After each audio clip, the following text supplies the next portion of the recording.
মানে তেজৰ কাৰণে আইৰণ পোৱা যায় আৰু গাজৰত B12 পোৱা যায় আৰু জলকীয়া বিলাহী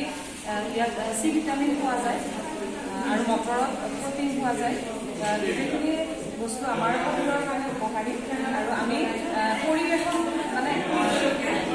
পৰিৱেশনৰ লগতে মানে স্বাস্থ্যৰ প্ৰতিও আমি গুৰুত্ব দি আমি দেখাত ভাল হ'ব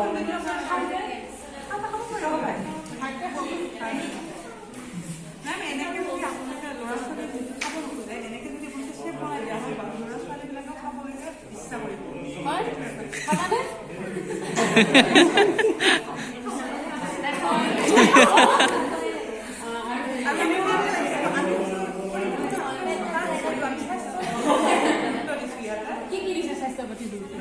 সেইখিনিয়ে বিটৰ আইৰণ ভৰাই ক'লে আৰু চকুৰ কাৰণে প্ৰটিন পোৱা যায় আৰু পিঁয়াজৰ শৰীৰৰ কাৰণে বহুত ভাল হাৰ্টৰ কাৰণে ভাল আৰু মেম জানে জলকীয়াত ভিটামিন